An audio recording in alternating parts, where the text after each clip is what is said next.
What's going on, everybody? Welcome into another episode of the Lakers Outsiders podcast and stream. I'm your host, Gary Kester, here with you as always. And joining me today, we've already made an offseason change. The Lakers Outsiders have acquired the rights to Jacob Rude, bringing him back on the podcast. If none of you guys, or if some of you don't know, Jacob is an OG Lakers Outsiders member, but you can also catch him over at Lonzo Wire, Silver Screen and Roll, lots of NBA tweets. I would ignore him during college basketball season since he is a Duke fan, but during NBA season, he's pretty good. So, Jacob, it's nice to see your face again, and I hope you're holding up well since we're going to be talking about some sad things about the Lakers today. You can expect lots of college basketball tweets this year with it being Coach K's last year, so I will be sure to annoy you a whole lot this year. More than normal. That's a pretty high bar to clear, but I got faith in you to clear it. Look, I'm just saying the basketball gods will absolutely make sure that Coach K wins both Duke UNC games, and if Duke doesn't win both, it's because of ref collusion. Hey, man, no Roy there now. Coach K's leaving. I feel like my childhood has just gone out the window when it comes to college basketball. Yet somehow Jim Boeheim's still running that garbage 2-3 zone over at Syracuse. Man, that annoys me every time. I don't even want to. How does that still work? Shout out to Matt Vazine, the one Syracuse fan. Oh yeah, fun stuff. All right. So yeah, we're going to be kind of recapping the Lakers 2020-21 NBA season. Obviously came crashing to a bitter end against the Phoenix Suns. Lakers lost in Game 5 and Game 6. We did not recap either of those. We kind of took some time to process the loss and kind of let it simmer a little bit. And we're going to talk about just the season as a whole today and a little bit about the series and how that ended. And just the talk is going to be a lot about injuries this year because it has been a plague on the Lakers and really kind of stained their season. But we're going to be talking about just kind of the season as a whole, a little bit about the Suns series, and the offseason outlook for the Lakers and what they might do and some ways that they can approach the offseason and try and improve the roster and make another run next year. So, so before we start, I'm just going to do the normal plug. I've got our individual social medias up on the screen. If you're watching this live, you can just follow me on Twitter at Gary Kester. You can follow Jacob on Twitter at Jacob Rude. And you can, of course, watch these live all the time on twitch.tv/Lakers Outsiders, over on YouTube, and then facebook.com/Lakers Outsiders as well. And then after the fact, I'll get them edited and thrown up on all those podcast platforms so you can listen to them either that night or the next morning. So with that out of the way, Jacob, I mentioned injuries. Injuries were a major issue for the Lakers this season, probably more so than just about any team in the league, which is understandable considering the Lakers went 71 days in between their championship victory in Game 6 over Miami and then their season opener against the LA Clippers where they're getting their rings basically 2 months later. Are we at a point where we can say that the injuries were the sole cause of the Lakers' destruction this year, or are you kind of more of the mindset that it was a major cause but not the only one? That's interesting. It feels a lot to say it's a sole cause, but at the same time, before they got injured, they looked like the best team in basketball. There were a couple times I came on when Christian Rivas and I did the Silver Screen and Roll podcast. I would come on and say he covers the Kings, I cover the Pelicans and Hornets, and then obviously we're both Lakers fans, and we would say it looks like the Lakers are playing a different game than some of than the teams we're covering. Now, granted, the teams we were covering were at least with the Pelicans and Kings, not playoff teams. But, I still think back to that those 2 games against Houston, which I think ultimately was probably the high point in the season when they ended the James Harden era. Yeah. And I just think about how much fun they were having, how everything looked in sync, how just, dominant they looked. And, I mean, Yeah, it was against a Rockets team that ultimately ended up being one of the worst in the league, and Harden didn't really give a damn, and so on and so forth. But just kind of the freedom and the just the fun it looked like they were having. It was just so noticeable. And then compare that to almost any game. I guess mainly games 5 and 6 in the Sun series, and it didn't look like the same team. Um, and I mean, it's really easy to point to injuries as the main cause. I mean, LeBron clearly wasn't right. I still kind of wonder. He looked really good in those Pacers and Pelicans games, and then he had that. He had that kind of tweak at the end of that Pelicans game that kind of gave everyone a heart attack. I almost wonder if that was a little worse than anybody let on. But I mean, he was clearly never 100%. AD obviously wasn't 100%. You have a guy like Schroeder who took his beatings on social media, myself included. But I mean, he also did spend 2 weeks in health and safety protocols right before the playoffs. And then we always talk about like how much it beat down LeBron and AD, but you look at guys like Caruso never misses time really, and he was out at the end of Game 6. I mean, KCP, Kuzma looked exhausted. Just all those core guys, nobody looked right. I mean, one of the first things I did after losing that Game 6 was go watch the second quarter of the Heat Lakers Game 6 from the finals last year, and just night and day again. Just the energy they were playing with in that game versus the energy they had even in that second half comeback against the Suns. Ultimately I think injuries just beat this team down. And even in aspects where it wasn't the sole reason for guys not playing well, like they were never able to get chemistry because nobody was available. So I guess ultimately, I don't know, it sounds almost like a overreaction to say it was the sole reason, but this team was so good before the injuries. I mean, I guess I won't say sole reason because there are a couple things you can point at. I know we'll talk about the Lakers shot awful in that series. I have it pulled up on open 3-pointers. They shot 27% in the playoffs. On wide open 3-pointers, they shot 32%. Both of those are crazy below average. So I guess it's not the sole reason, but it is a very, very, very big reason why this team ultimately had its season end after one round.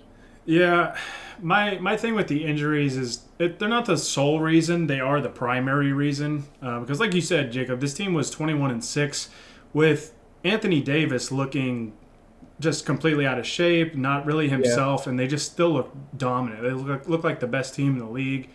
And I mean, one of those 6 losses was opening night, where they just gotten their championship rings, playing against a very good Clippers team who was obviously very motivated coming off of their playoff loss last year where they blew a 3-1 series lead to the Denver Nuggets. It's important to remind people of that. Forget that.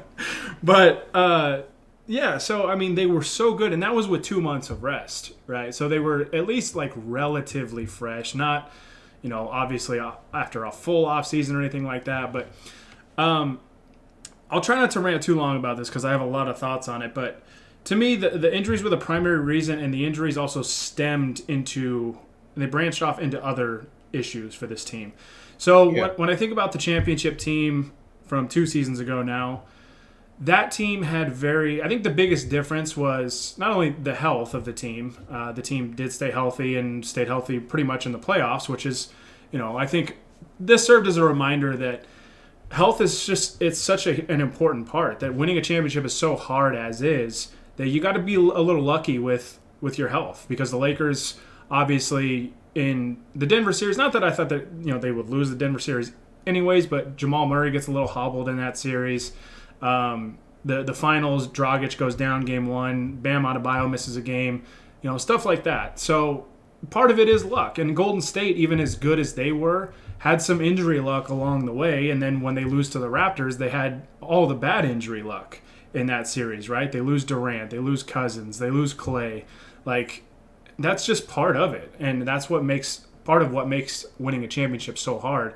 And I think Alex Caruso said it in his exit interview that, hey, 2 seasons ago we had the injury luck, and this year we didn't. So it kind of balances out, I guess, in a sense. But to me, it branched into other areas, like the team from two seasons ago, because they were healthy most of the year, had clear defined roles for their role players, right? Like a guy like Avery Bradley, for example, his job was to come in, play tough, hard-nosed defense against the other teams, like lead guard, hit shots when presented, and just be kind of a dog out on the perimeter, right? And like the perfect play that exemplified that was the home game against the Sixers, where he rips the ball out of Al Horford's hands, gets it out to LeBron out on the break, and the Lakers get a dunk. Like, that play was like perfect for what Avery Bradley was on the team to do, and he did it really, really well, even though he didn't play in the playoffs.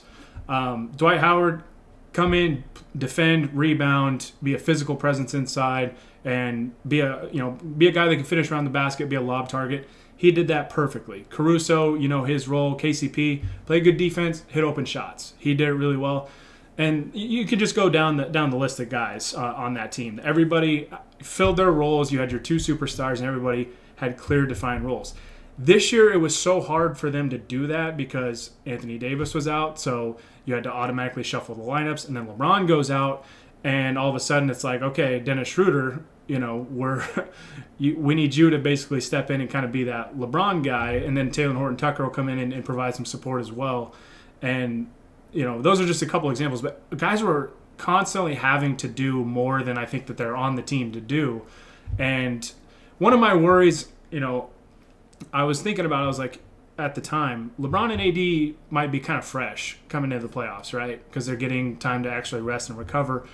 But the other guys might be worn out. That was my big concern, was that these guys are having to play more and have a heavier workload while the 2 superstars are out for so long, that they might be out of gas when they get to the playoffs. And that's kind of what it looked like for the most part.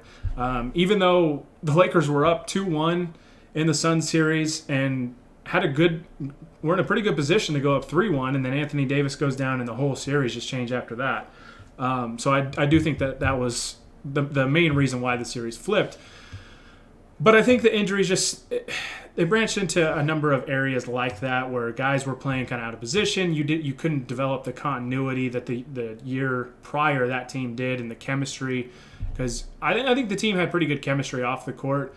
I just don't know if they really had it on the court, because they just didn't have the whole group together for long enough. And LeBron, LeBron coming out, you mentioned the ankle tweak that we saw in that Pelicans game. I also think his conditioning just wasn't where it needed to be, because there was a lot of times that in like a 6-minute stint to start a quarter, he's coming out, he just looks exhausted. Like, I don't think he was in his usual game shape coming back, and then only getting a couple games under his belt. And yeah, I don't know if the guys just had tired legs or whatever, but I'm not going to blame everything on injuries. I do think it is the main culprit, and I think it bled into other areas of the game.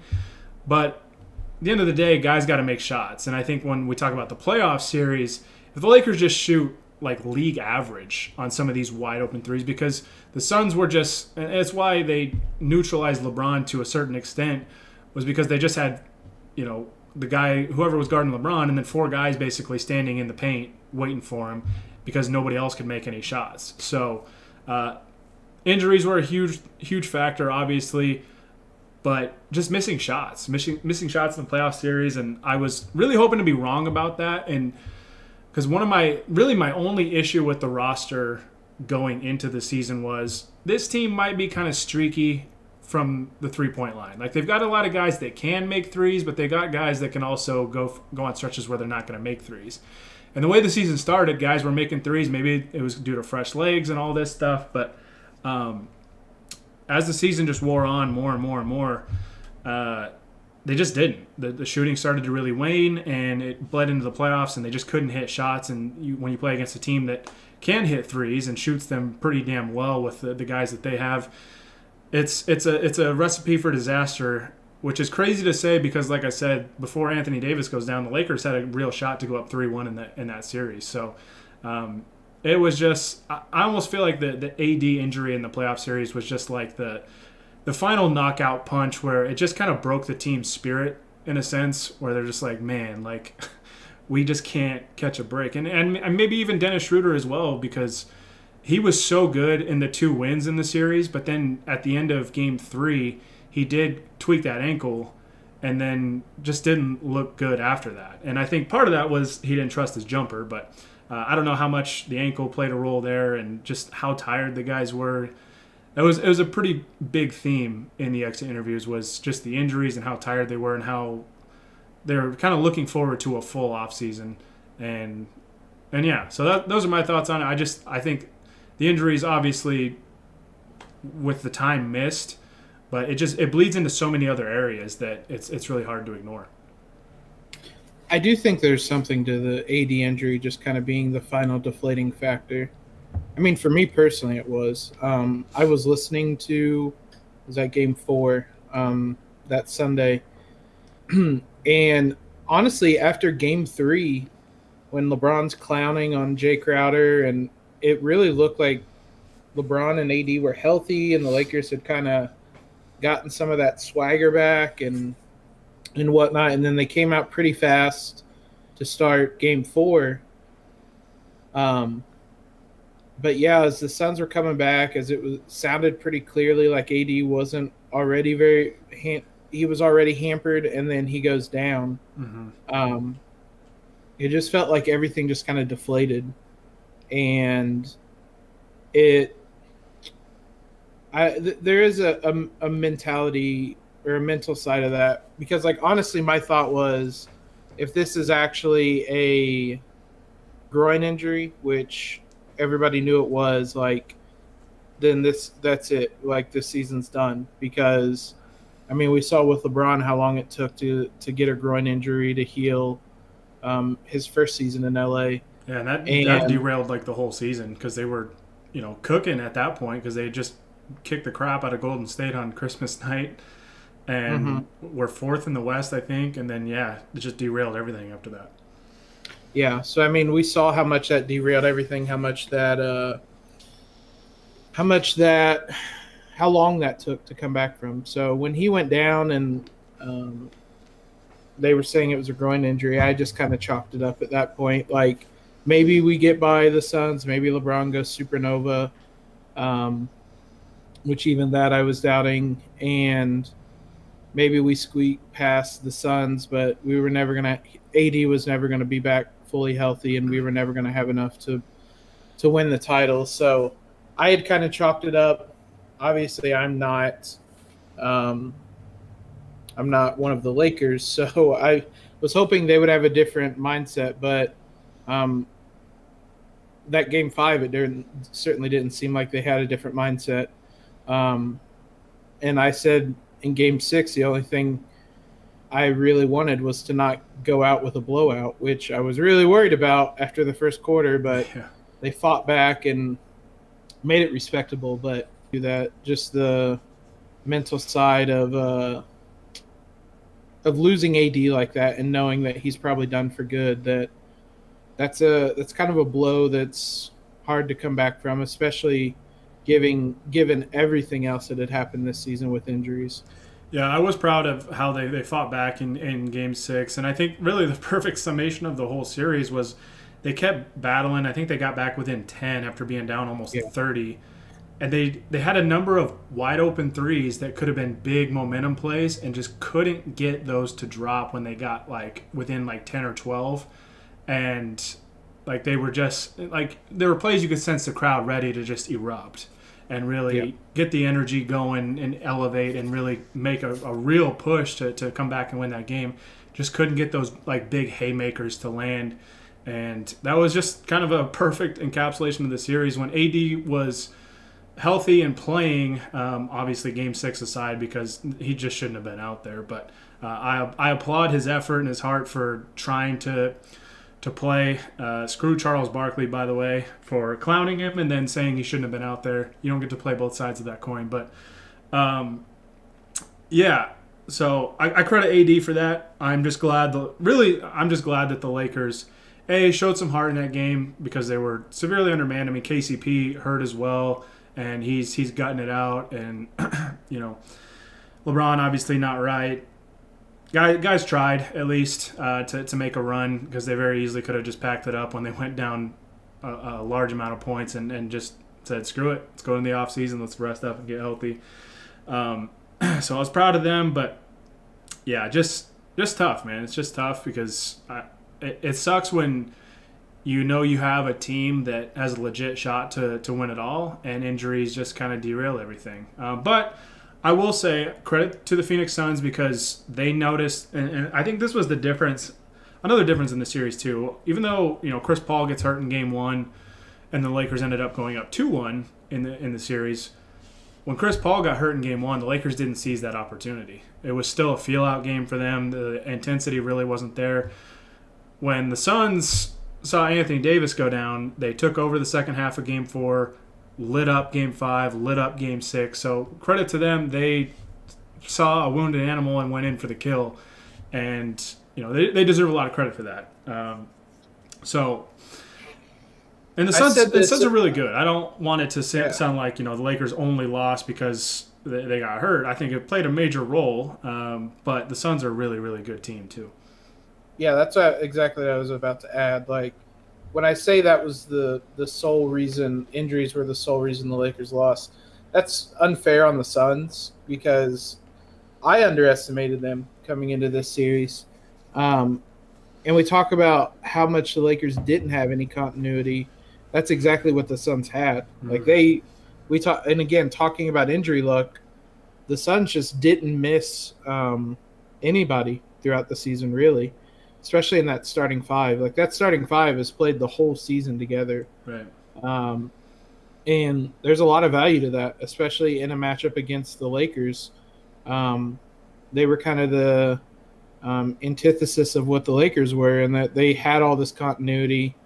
They had all this familiarity, even with it just being their first season together. So there was a lot of value in that. Still, because I'm a masochist, I was looking up a lot of the Lakers shooting numbers as you were talking.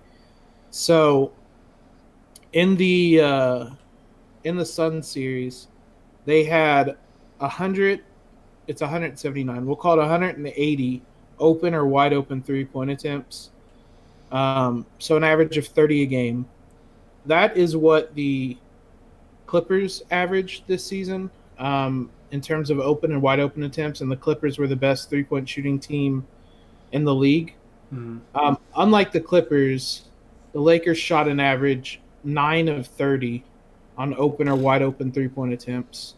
So just a tick under 30% across the series. So some of it, especially toward the end, was the Suns just daring them to make 3-pointers. The further into the series they got, the more they just didn't have any respect.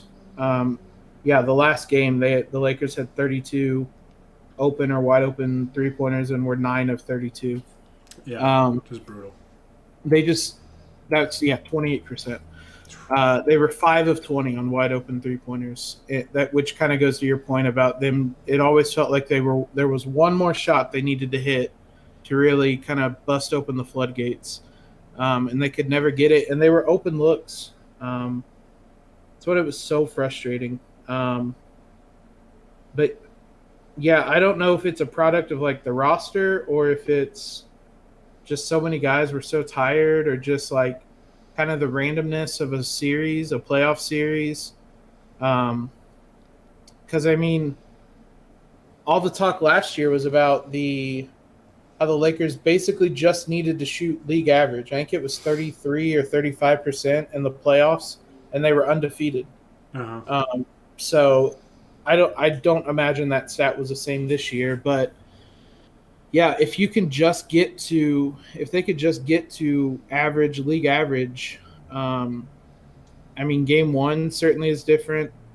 Game 4 is only an 8-point game. It's certainly different.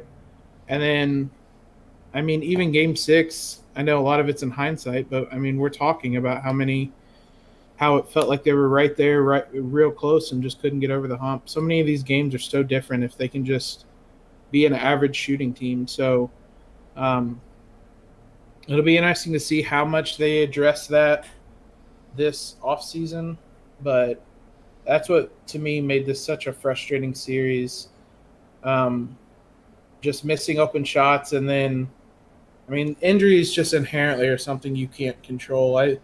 I was saying this in our Slack for Silver Screen and Roll in Game 6, but it'd be different if we lost to a team that just had better players, outcoached us, did the right things to out-scheme us, whatever it is. And it just, I mean, credit to the Suns, but that's not what this series felt like.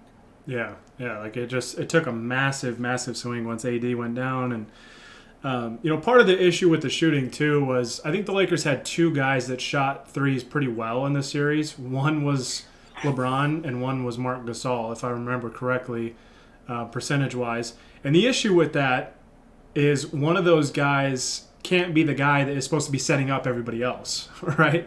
Like, That's the guy you want facilitating and creating those looks for everybody else. And if only one other guy is hitting those threes, and it's, your big guy off the bench for most of the series, that's an issue. Your perimeter guys have got to hit threes because the Suns just completely sagged into the paint, sat there ready for LeBron, for AD to attack, because the Lakers had a big size advantage in this series, and they just couldn't really take advantage of it because Phoenix just swarmed the paint because the Lakers couldn't make outside shots. And if they even shoot 35% from 3 for the series, it's a massive difference in the series. But one thing I wanted to add too, because you mentioned the Suns and their continuity, and I talked about the effect stuff like that has on role players and what they're supposed to do. And I think that was a big difference was the Lakers, when it came to like role players, it felt like there were just times where certain guys just didn't know what really their role was and kind of tried to do things out of the norm for what they're capable of. And the Suns just had guys that knew what their role was. Like Ayton got all of his shots at the paint. Like every time they showed his shot chart, it pissed me off because it's like everything was in the restricted area.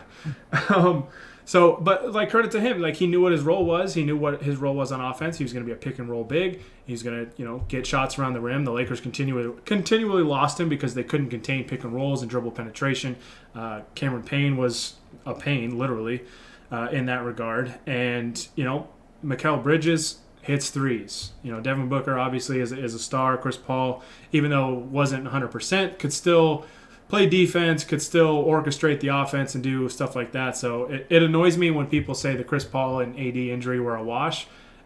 I mean, Anthony Davis couldn't even play. Like, Anthony Davis couldn't even move. Like, if you told me Anthony Davis can't shoot jump shots, but he can still defend and finish around the basket and all that stuff, I would have taken that 100% over the version that we saw the last 3 games of the series, basically 2 where he didn't even get to play. So, so I think the Suns having like those clear defined roles for some of those guys where like Crowder's going to go in and take open threes and then, play football on the other end of the floor. And, but you know what I mean? Like guys that knew their roles on that Suns team. And that's, I think, what this Lakers team ultimately was lacking. And it was a big difference from what we saw from the team 2 years ago where everybody just knew what their job was. And it's like the New England Patriots motto, right? Do your job. And are you comparing the Lakers to the Patriots right now? No, like just like a team concept kind of thing where like you have to have guys that know what they're good at and focus on what they're good at and bring that to the table and not have guys trying to do things that they're not good at, where the Lakers were kind of forced to have guys do that because, LeBron goes out, and then it's like, okay, our only 2 playmakers left, and then Schroeder misses a couple weeks at a time due to health and safety protocols and whatnot, and then it's like, well, the only guy that can really create offense is Taylor Horton Tucker, who's 20 years old. So it was just, like I said, the injuries bled into so many other areas that it was just really hard for this team to overcome it. And it's almost like they were just trying to win based on talent alone, which I think the roster was really good. And I thought the team would be streaky shooting threes this year for the most part. And I was still shocked that I thought there was going to be one game, because they were generating so many open looks in that series. I thought there was going to be one game where they shot like 45% from three and everything went really well. And the one game in the regular season where they beat Phoenix, they lit it up from three. Like, they shot extremely well, and you saw what the result was, even with it, without LeBron or Schroeder in that game. And I think Kuzma sat out that game too. And the Lakers still just dominated a healthy Suns team. I think they might have been missing a guy, but still. So it just comes down to injuries and shot making. The shot making was more of an issue in the playoffs and probably the latter stages of the season, which, again, I don't know if it was the injuries or tired legs, which is possible, because not only, like, the one thing that's annoying about the injuries happen, right? Like, every team deals with them. Every season there's, a major player or so goes down, and so on and so forth. And every team in the playoffs, we talked about this before we went on, is dealing with injuries of some sort. Like, Denver doesn't have their starting backcourt right now. The Clippers don't have Serge Ibaka. The Jazz are without Mike Conley. Philly's got Embiid playing through a meniscus injury. Like, the list goes on and on with all the 8 teams that are left. But it was the fact that the NBA rushed the season back, gave the Lakers, Miami, Boston, and Denver less than 3 months off. 71 days. Yeah, like, normally you have 4 to 5 months or more if you get put out early. And so they rushed them back and then played 72 games in a compact schedule. Basically played 72 games in, I think, a little less than 6 months. And, like, that's just... It's frustrating because it was so avoidable, and they tried to do it, I think, for the Olympics and stuff, where I think a lot of NBA players, like the top NBA players, are like, I'm not going to play in that. Like, I don't want LeBron or AD anywhere around it. Yeah, and they've already said that they're not going to play, which is good news. But, like, that stuff is just really frustrating, especially, like, the All-Star game and how the league handled that. Like, nobody needed to see the All-Star game. Like, I get it. You're trying to make up money during the pandemic and all that stuff. But, like, the way they handled that, too, was just annoying and just, I don't know. Especially with a guy like LeBron, who is 36 and is going to be 37 next year. It's like, yeah, I would have liked to have had the opportunity to kind of manage his minutes a little more and give him some rest days. Which the NBA also came out into the season and said, hey, we're going to be strict on you resting players, and we're going to give you heftier fines than normal. So just what everything the NBA season to decide that. Yeah, like everything the NBA did this year just pissed me off. And Adam Silver, if you're watching this, man, don't show up at Summer League next year. I won't be there this year, but don't show up at Summer League next year. Laker fans are going to be on you. But I not to belabor a point, I did this while you were talking about how it only felt like LeBron and Gasol were the only good 3-point shooters.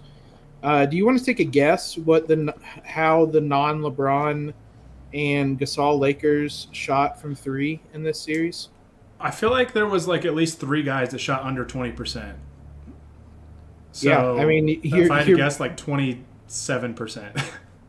Oh, you are optimistic, sir. Wow. The Lakers as a team shot 29.9%.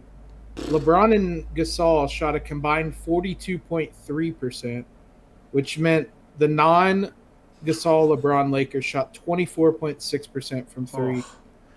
And they accounted for a good chunk of those 138 of the 197 3-pointers. Yeah, I was saying that's pretty high volume too. Yeah, so again, not to belabor a point, but man, that was frustrating. But yeah, I mean, with injuries, I've made it known through various platforms and whatnot. I've tweeted about it. I have Anthony Irwin and I did a whole podcast right after LeBron went down, because that was the same weekend that LaMelo broke his wrist. Just kind of slating the NBA for not giving a damn about player safety, prioritizing the money over the player safety. So it was another frustrating aspect of this season. And like you said, a lot of it seemed to be to get the season done in time for the Olympics. And like the Olympics seem like they're going to be a mess too, Yeah. if they even go on. So it was just, I don't know. All of it was just a whole frustrating confluence of events that, again, a lot of it didn't feel like it was in the Lakers' control. But with injuries, like, everybody's kind of dealt with them.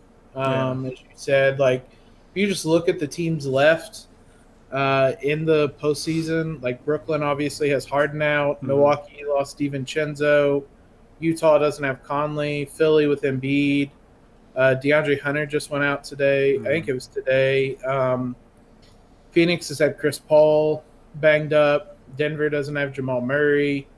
Really, the only team that's doesn't have a major player out are the Clippers.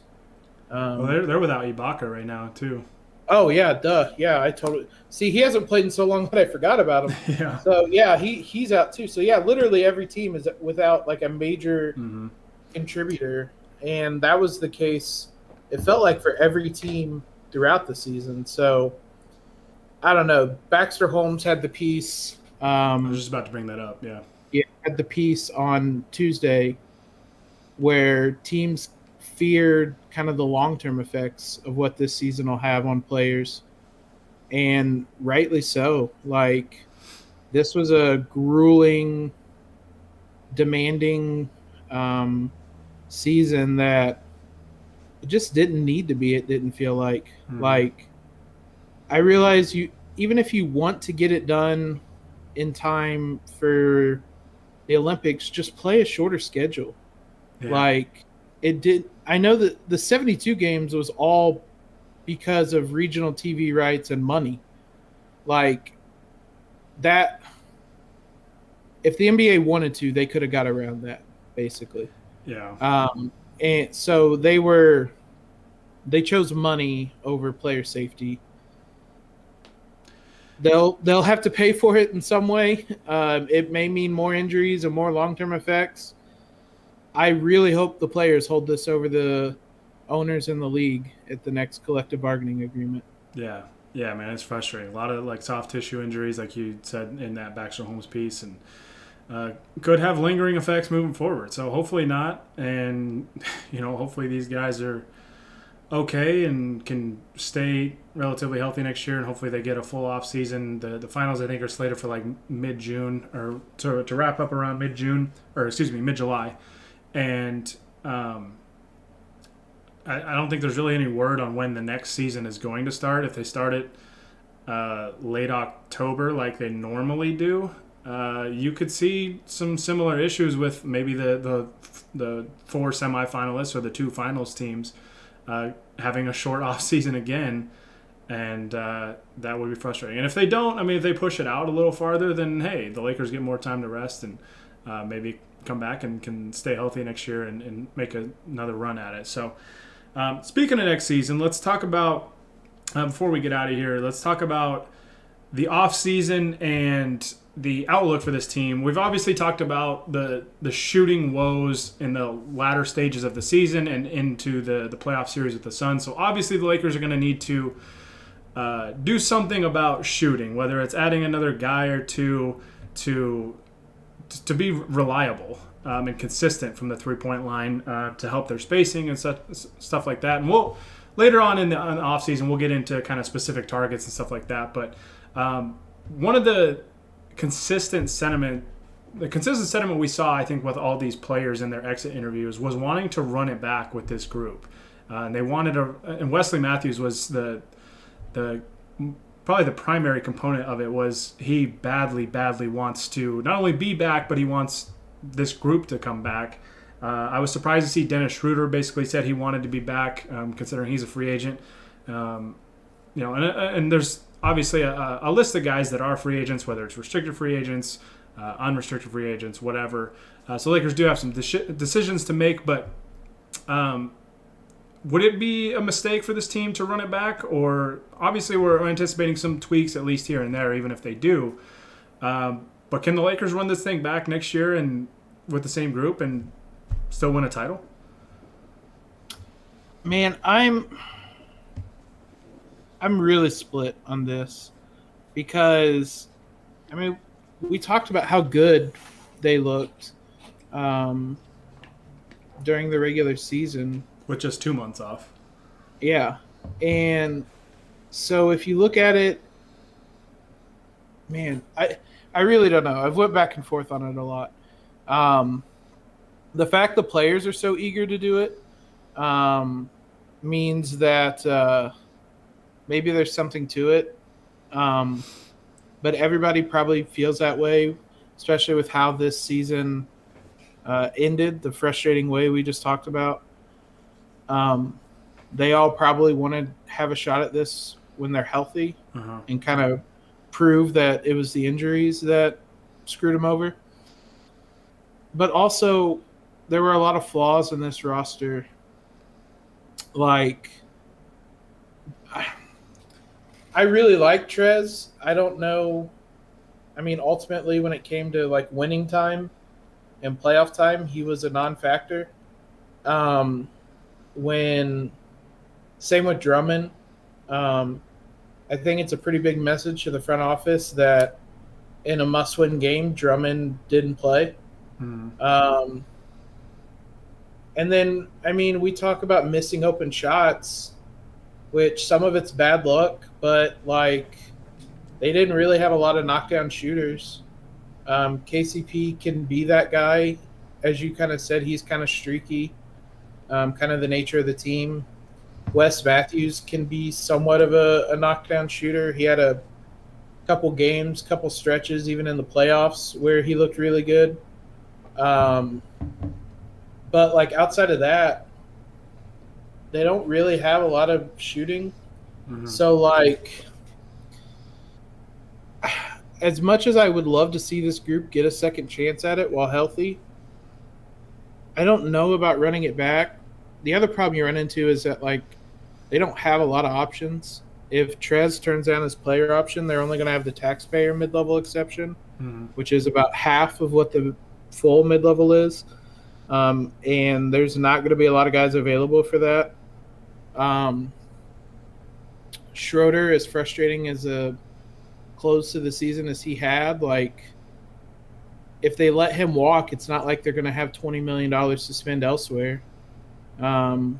So maybe you look at sign and trade options, but I don't know, because then there were times where, I guess frustrating as Shooter was at the end of the year, there were times where he looked really good. Like even in Game 6, seeing him pick up guys 3/4 court, diving for loose balls, like I love watching that, but it also just pointed out how much that wasn't there throughout most of the playoffs. So like, I guess ultimately, I don't know that you can run it back when the Lakers went out the way they did for most of Game 5 and Game 6, just getting blown off the court.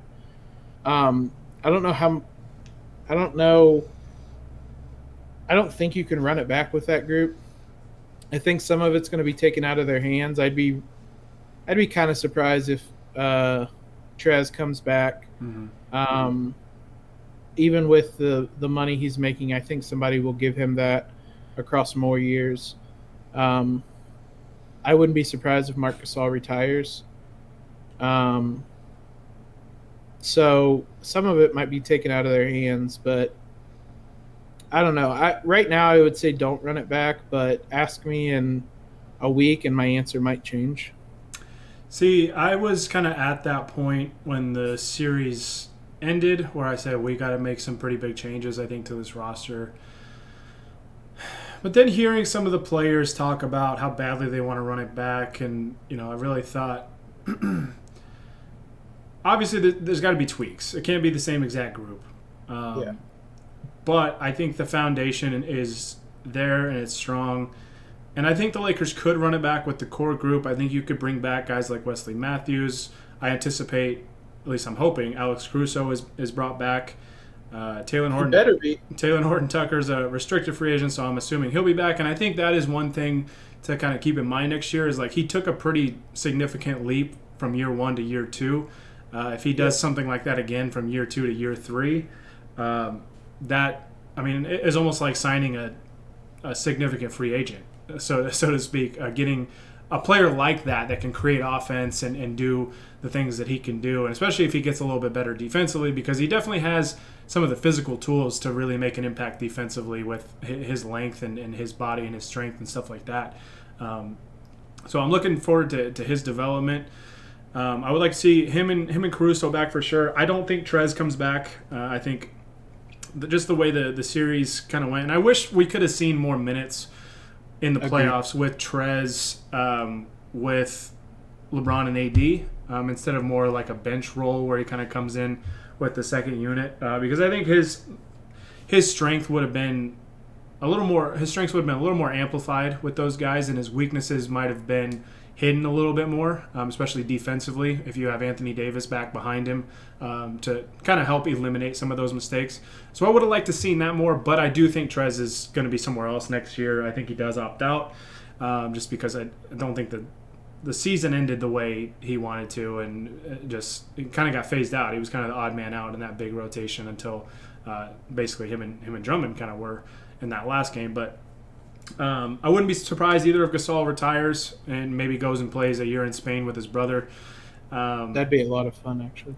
Yeah, so I could see something like that happening. If he doesn't, I mean, he is under contract with the Lakers through next season, so really his only way out is maybe either asking for a release or a trade or retiring. So if he doesn't do any of those, he is under contract with the Lakers for one more season. But I actually want to see Dennis brought back. I do think that he can be a valuable piece. Plus, like you said, Jacob, if you let him go, it's not like it clears up all this cap space to replace him with somebody else, right? You're still going to be very limited financially to replace that kind of role. If you get him on like a 2, maybe 3-year deal, I'd be okay with that. I would be okay with that because I think he can still be a difference maker. I would like to see the shooting improve and just the confidence in the shot improve, because he just had no confidence in his jumper as the playoff series kind of drew on a little bit more. So I'd like to see him brought back. The one guy I think I'm looking at the Lakers to make a change is Kyle Kuzma. I just have a feeling with his contract, and maybe the Lakers just try and say, screw it, make a splash move, because Kuzma's contract with his extension is a bigger trade piece. KCP has, a pretty good movable contract as well.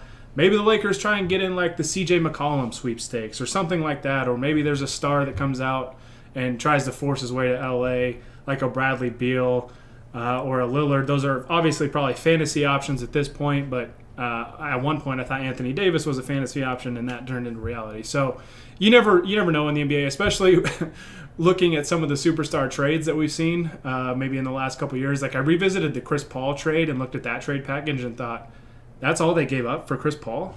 And then you look at like the Harden trade, the Rockets got like nothing out of that. So you never really know, but those are far-fetched ideas. But maybe you can get in the sweepstakes for a guy like CJ McCollum, who appears like he could be a pretty hot trade target this offseason as Portland probably looks to shake things up. But looking at kind of, I guess, more realistic options, I would like to see the Lakers bring back the guys that I mentioned, but I would like to see them address their big man rotation a little more. So one of the things that I noticed throughout the season, and I think was kind of an issue in the playoffs, was when you go from Dwight Howard, Anthony Davis, and JaVale McGee to AD, who was pretty limited most of the year, Marc Gasol, and Andre Drummond and Montrezl Harrell. You're losing a lot of athleticism, particularly with Gasol and Drummond. Like you don't get, they're not guys like Dwight and JaVale, and I think that really hurt the Lakers because they had so much size in the paint that helped them during the regular season. Then the playoffs, it was mostly AD at the 5, which is usually when they're at their best. I'd like to see the Lakers try and get a little more athletic with their big man rotation. If Gasol does leave, we'll see if Drummond comes back. I wouldn't be shocked if he is back, but If not, I'd like to see the Lakers. I mean, hell, Dwight Howard is a free agent again. Maybe see if you can bring him back. I don't know, but like that was a pretty glaring difference where even a guy like, if they would have brought back Dwight Howard against a guy like DeAndre Ayton, that's a tough physical presence for a guy that's going to really get in the head of a young player over the course of a series, and he's going to make him work, and he's going to be tough, physical. They're gonna bang bodies a lot, and stuff like that. And then JaVale and Dwight both were obviously great lob targets as well. The Lakers just didn't really have that with their big guys outside of Anthony Davis. I mean, you had not that they can't finish lobs, but like it was a big drop in athleticism with their big guys. And the Suns really, as much as I like Marc Gasol and what he brings offensively with his floor spacing and his passing and his basketball IQ, and he still can be a good defender, but the Suns really targeted him in pick and rolls in the series, made him come out on the perimeter and targeted him in space, and that was kind of a big issue as well. So that's my thing, is try and see if you can find a couple, two or three more reliable shooters, and then let's try and get a little more athletic with your big rotation, because I just don't think you have to pay top dollar for bigs anymore. Like, you can get them pretty cheap, and the Lakers, I thought, spent with Trez, I was cool with the Trez signing when it happened. I thought that was pretty good value, and I thought he'd be motivated. But anyways, to wrap up my thoughts on it, I would like to see this team run it back with the same core group with some minor additions on the margins, because I think this team is going to be pissed off. I think they're going to be motivated. There were a lot of times this year where they're like, whatever, we're the champs, we can show up and we'll just be fine. I think they learned the hard way that they can't do that, and I think you wouldn't see that as much next year. I think you'd see a very motivated team, especially LeBron and AD, and I think the rest of the guys will follow. And I think that'll work wonders. And if you can get a couple of shooters, maybe you can cash in Kuzma in the 22nd pick and get something of value in return for that. Maybe you find a team that values Kuzma more than other teams. So I don't know. I do think that Pelinka will be aggressive and he'll look to improve the roster. But I do think that there is something behind this team being very, very candid in their answers and saying, because a lot of times guys that are free agents just say, we'll see what happens. I'll let my agent handle that, all that stuff. But a lot of the guys just straight up said, no, I want to be back here. Like, I want to run it back with this group. So that spoke volumes to me. Yeah, I mean, I covered both the Pelicans and the Hornets exit interviews, and neither of those teams had guys saying, yeah, I want to come back. Obviously different circumstances and whatnot, but like to hear Wes, to hear Schroeder, to hear some of these guys just flat out say, I want to come back, I want to run it back, was an entirely different tone. Most of the guys will say, yeah, I haven't really thought about it, or yeah, I'm going to talk to my agent in a couple weeks, and yada, yada, yada. So it was certainly interesting to hear them just flat out say, no, I want to come back. Mm-hmm. I would be hesitant to trade Kuzma. I've been a very ardent Kuzma supporter. He was bad in the playoffs. Like, I'm certainly not making that argument. Yeah, to me, my issue with it was he was invisible in the series. Yeah, like, there were times where he played heavy minutes. I didn't even notice he was out there. He was like the Tony Snell meme, 28 minutes and just not one stat recorded. Yeah, no, all that's fair. Like, he wasn't good. I would just say, I mean, if we talk about how beat down and exhausted everybody was, like, I don't think you can make an exception for him, because he was also really good in the playoff, at least, especially defensively, the year we won the title 2 years ago. So I would just be careful. And also as a wing, like, those guys are always valuable. Mm-hmm. It's going to be hard to find someone equally as valuable. The Lakers don't have a lot of wings as is. Mm-hmm. So trading one that they have away, like, I guess if you're trading him for a different wing, maybe. Yeah. But I would be careful trading him. I wouldn't be surprised if the Lakers look at some sign and trade options. Mm-hmm. One of them I was looking at, I actually wrote about it today, would be possibly doing some type of trade with Trez. if he wants to opt into his deal and kind of use it as a 1-year prove it type of deal, if the team says we'll trade you to X team, like the trade I proposed was to send him to Charlotte for Devontae Graham, who addresses a lot of the shooting concerns. Yes. Now you would pretty much have to part with Dennis Schroeder if you did that, because then you would have 4 point guards on the roster. But right. That's kind of the framework of something that I think the Lakers could do, because they're going to have to maximize the limited assets they have. Mm-hmm. So maybe they're with Trez, it's kind of out of their control. Like if he doesn't want to opt in, like it doesn't really matter. But if he does want to opt in and try to kind of prove it somewhere and maybe earn a bigger contract, like in Charlotte, he would probably start. Find him a situation in which he would start or get big minutes and a bigger role. Like maybe he's more open to that. I think I would ultimately probably trade Schroeder. Again, that's kind of something out of your control, though. Mm-hmm. Because maybe Schroeder doesn't want to go maybe he just wants to go to New York, who has cap space and has no reason to do a sign and trade with you. Right. So that's a little bit out of the Lakers' control. I mean, Schroeder definitely cost himself a good chunk of money this postseason. Yeah. That $20 million a year contract the Lakers reportedly had on the table is long gone. Yeah. I honestly don't know what number I would bring him back at. Like, is there a number that's too high for you to bring Schroeder back at? Not really, because like the way I look at Schroeder, I mean, I like Schroeder. I thought he honestly impressed me throughout the season. I thought he was better than I was expecting him to be. I thought especially defensively he was better, and I liked just how much heart he played with. Like we saw him, like you said, in Game 6 in the second half, diving for loose balls and stuff. That was stuff he did during the regular season that I was like, man, this dude is tough as nails. Like I love this dude.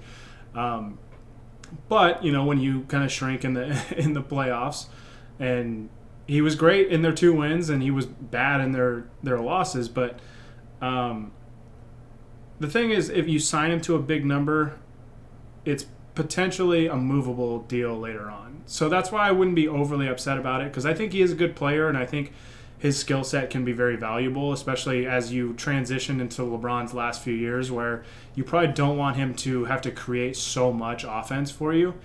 So, I mean, I guess probably $20 million would be probably a little steep, but if you can get it down to like around $15 million or so, I'm fine. For me, it's more the years. Like if it's a 2-year deal, 3-year deal, I can live with that. If it's a 5-year deal, I don't know how much I would agree with that. Yeah, I think one of the most interesting comments from the exit interviews was Schroeder saying that like money wasn't a factor in his free agent decision. That he said mainly he just wants to experience free agency for the first time, which I have to imagine his agent immediately called him and told him to shut up, because that is just losing all bargaining power there. But the $20 million would be tough to swallow. Admittedly, it's a lot of recency bias, and admittedly, he had good games in the playoffs, but he was really bad in the play-in game. He was really bad in their losses, especially that Game 5. Like he was really bad. 0 of 9. I think he was I was ready to say. I think he was like 0 of 9. Maybe it's unfair to him. The losses will always kind of stick out more than the wins. I would certainly explore the trade market, see what's available out there. See, because also, as you mentioned, like Caruso and THT both are really good. And I mean, I kind of sat on a hot take late in the season, not even late in the season, just kind of during the regular season, that ultimately doesn't even feel like that hot of a take anymore, and that I would strongly considered just not bringing back Schroeder and giving the minutes to Caruso and THT. Just because I think Caruso just should be starting, period. Like, he's the best defensive guard on the team. He plays so well with LeBron. Like, he should be getting a ton of minutes. And then THT, like, I said it a couple times. If you look back to the preseason, all the discussions were like, can he find a way to get minutes? And, like, should he get minutes? Is this actually real? And then, like, he was actually playing playoff rotation minutes. Right. And he looked decent. Like, he looked a lot like a 20-year-old at times. Right. But he had enough moments where he certainly deserved. Like, it's not like he set himself back or anything. So, there's certainly an argument to be made to just give the minutes to those two and trade Schroeder for. I mean, I don't know. I don't even have an idea of what you would trade him for.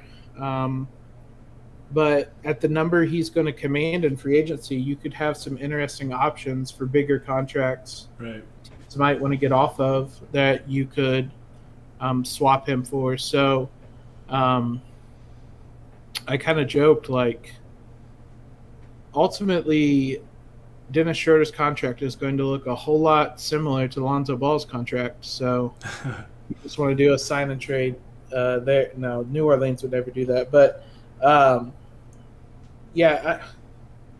not nearly as set on bringing Schroeder back, and my number is a lot lower than the $20 million. I would probably say anything over like $15 million would be pretty steep for me.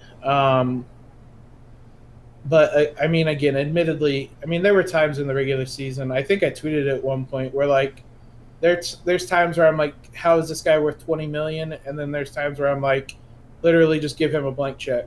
Yeah. Because seeing him dive all over the floor, going for loose balls, like, you want that type of guy on your team. So, he's still a good player overall. Like, it's not the worst thing in the world to have a good point guard on your team, which is ultimately what he is over the grand scheme of things. So, it's not like there's necessarily a bad option, I don't think, here. There's just a less good option, if that makes sense. Yeah. No, and I totally understand anybody that's kind of out on Dennis at this point. I mean, did leave the season, end of the season, leaving a bad taste in your mouth with how he played in the last 3 games of that series and game 1 as well. But yeah, I mean, I lean towards I would like to see Schroeder back.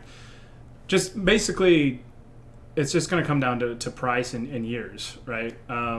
Where I also think that you could say, all right, we're going to bring you back, Dennis, and you're going to have a chance to prove yourself next season with continuity, with a healthy full off season with this group and everything, and we'll see, if you guys can develop that continuity, that chemistry, and your play warrants, you sticking around. And if he doesn't play well, then, hey, maybe you start to, if he's wildly inconsistent, you start to kind of scour the trade market a little bit and see what you might be able to get for him. So that's kind of my thing, is like you still have to have movable contracts, and I think he would be a prime candidate to have one of those types of contracts that could be very movable and net you at least a pretty valuable player in return. So Rob Pelinka definitely has some tough decisions to make going into this offseason, whether he wants to try and run it back with mostly the same group, or if he wants just to make wholesale changes and massively overhaul this roster. Be interesting to see, for sure. I would like to see Wesley Matthews back, because I want to see Wesley Matthews win a championship as a Laker. That guy deserves a ring, because I love how hard he plays, and I like his veteran savviness, and I've been a fan of Wesley Matthews for quite some time now, and I'd love to see the Lakers be the team that can get him a ring. That would be really cool. So I do hope he is back. It sounds silly to say this for a team that just crashed out of the first round of the playoffs, but I thought it was kind of a blessing and a curse with this team that there were a lot of guys that expected to contribute. And I say this because I thought Wes Matthews should have had a bigger role throughout the season, and ultimately he got that role in the playoffs, and we saw how good he looked. this team legitimately went like 10, 11, 12 deep almost, and all those guys expected to play minutes. And so I'll be interested to see. Ultimately, they needed it this year because of the injuries, but you saw at times when they were healthy, the rare moments that was the case, that like really good guys were getting DNPs. Your Wes Matthews, Right. Mark Gasol, stuff like that. So I'll also be kind of interested to see like how much, whether they kind of try to aggregate some of that and not necessarily waste roster spots, but like you can afford to have a Jared Dudley. Right. You may be able to afford another, like maybe bring back a Ben McLemore, who's a very kind of specialized role, and give less or don't give a roster position to quite as many guys that have the expectation to play, because then you run into situations where you're shuffling around the roster so much or the rotation so much that there isn't that continuity that we talked about. Wes Matthews looked really good, but he wasn't a guy that really played a lot with LeBron and Drummond, which I guess it ultimately didn't really happen. But, I mean, there were a lot of guys out there that he hadn't really played a lot with because he just hadn't played a lot of minutes. And maybe part of that was trying to save him for the playoffs, and in hindsight, they didn't need to do that. But I don't know. I would be kind of interested to see if they go with that same mindset of just getting a whole bunch of kind of these vets that expect to contribute. Again, it's kind of hard to say we had too much talent when we lost in the first round, but like we had a lot of role players that should have been playing, but there's only so many minutes you can give, especially in the playoffs when your rotation just shrinks in general. So it'll be interesting to see if they try to aggregate some of those roster spots into, maybe it's better to have 10 really good guys who know their roles, kind of as you were saying earlier, versus 12 or 13 guys who all expect to play, basically. Yeah, I mean, I could see them going that route. I could also see them doing like the opposite, where they're like, okay, we have LeBron and AD, we have a title contender. Let's be like the Nets and just say, screw it. Let's just get all the good players that we possibly can and then figure it out after that. Because like the Nets, obviously, with like the buyout market and everything, have just said, hey, there's a good player available, go get him.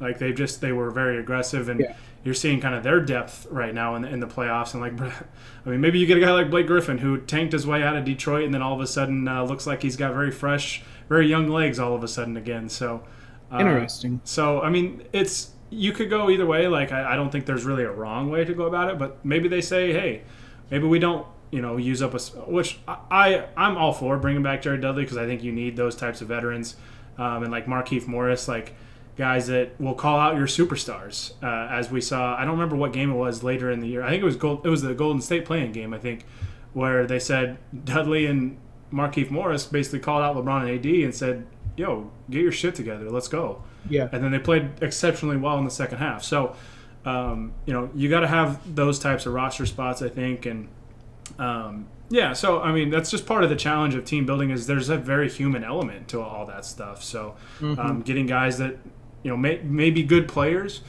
but have to be okay with saying, okay, there's going to be times where I just don't play because we're trying to win a championship and we've got a really good roster. So that's it's part of the challenge of team building, and it's just one of the many challenges that Rob Pelinka is going to have to face this season. So, and as the offseason goes on, we'll get more into specific targets and different things about building this roster moving forward and stuff. But I'm looking forward to it. So before we sign off, I do want to highlight just a couple things in the chat. Our boy Donnie McHenry said, hey, gentlemen, just wanted to say good afternoon. I'd say injuries are like 65 to 75% of the cause. 20 to 30% is the Lakers shooting going cold, and then fill in the blank for the remaining 5%, but don't check my math. It's probably, I would say probably about what we said earlier. So agree with you on that. And let's see. Anthony Tassos on YouTube said, hi guys, a fan from Greece. Keep up the good work. Appreciate that. Thank you so much for the kind words. So I don't know, man. We'll see. I'm glad Rob Pelinka is at the helm. I trust him because I thought he did a great job last offseason. Sometimes it just doesn't work out. So for the various reasons we talked about on today's show. So, winning solves everything. Winning does solve everything, and I have one other. The Lakers will be back. I have one other question for you. We didn't kind of mention it. It's probably its own kind of podcast. Is Jason Kidd on the staff next year, and is he the head coach? The second one, no. First one, I don't know, because he supposedly gets linked to every coaching opportunity that opens up. And all I'll say is Jason Kidd has one hell of an agent, because he's somehow a top candidate but never gets hired. So I don't know. I don't know about the first part. Second part, I just don't think. I think it's a bad look if Vogel's not back as the head coach. So. But if the Lakers, run into similar issues next year and they flame out in the first round again, you could see Vogel get the axe, because he does only have 1 year left on his deal. But I would anticipate, especially if the Lakers start out strong next year, that he'll get some kind of contract extension. So I would anticipate he gets that extension this offseason. All things considered, that this team was a top 3, top 5 defensive team the whole season. Yeah. Missing Anthony Davis for half the year. It's hard to almost wrap my mind around it, because you, for a good chunk of the year, didn't have your 2 best players, who also are probably your 2 best defenders. Mm-hmm. Or 2 LeBron's up there, but AD is definitely your best defender. So I would say Vogel and maybe Thibodeau are your 2 best defensive coaches, and I don't know that anybody else is close. Yeah, I know fans love to, whenever there's failure, to blame it on the coach. I think Vogel's done really, really well. Maybe you try to bring in some type of offensive coach. I also think some of that's a little overblown, because a lot of people say the offense is too dependent on LeBron. Listen, for 20 years, every offense LeBron's played under has been too dependent on LeBron. So, part of it is just, you can't really – that's just how a LeBron team's going to be. It's how superstars are going to be. James Harden, when he's healthy and out there, even with Durant and Kyrie, he has the ball a lot in his hands. You know what I mean? That's just the nature of having a superstar on your roster. Yeah, so I mean, maybe you bring in I would be stunned if Terry Stotts doesn't get a head coaching job. It seems like Indiana – might be where he lands, but maybe you bring in somebody that's a little more offensive oriented. Maybe it's to replace Kidd if he goes somewhere. I don't think Kidd will go anywhere. But if he does, maybe that's how they fill that spot. I just thought it was interesting to bring up, because Kidd has been, as you said, he was mentioned and then unmentioned in the Trailblazers job opening in a 24, 48-hour span. But, yeah, Vogel's been impressive. I would give him a multi-year extension this offseason, and I'd be surprised if the Lakers didn't do that. Yeah, no, 100%. And then we did have one very angry person in the chat say that Dennis Schroeder is awful, and let me see. Give me a game that Dennis was good. I'll give you 2. Game 2 and Game 3 of the Sun series. He was very good. And if you in Game 6. Yeah, and if you just don't think he played well at all this season, I don't really know what to tell you. I don't know what you were watching, because there were games he was legitimately very, very good. So, but yeah, I would like to see them try and tweak the offense, get a little more creative, and implement some different principles. And even something as simple as, can we just run some LeBron AD pick and rolls more often, man? It's just such an unstoppable force. We just don't see it nearly enough, So it always feels like they're saving it, and then they never use it. Yeah, I don't. Even last season, they won a title, and I can't imagine they ran that play very much. And it was just whenever they did, they just destroyed teams with it. Yeah. And I know it's very simple and might be easy to defend. I don't know. We don't see it enough to really know. So, yeah, just appease us a little bit and run some AD LeBron pick and roll, please. One thing that I did like, and this will be my last thing before we sign off, I guess, but is they started to run pick and rolls with LeBron as the screener. I did like that wrinkle. So if we can make some more tweaks like that, be a little more creative, because the offense, I think, does need to improve and get a little more imaginative. But like little things like that can go a long way when you have LeBron and Anthony Davis on your team. So you don't need a drastic overhaul, I don't think. You just, you need to show some different looks. And I think they'll be okay. So, all right, that is going to do it for us. Jacob, thank you so much for hopping on. I'm glad we made the trade to get you over here. We had to shake things up. We couldn't run it back.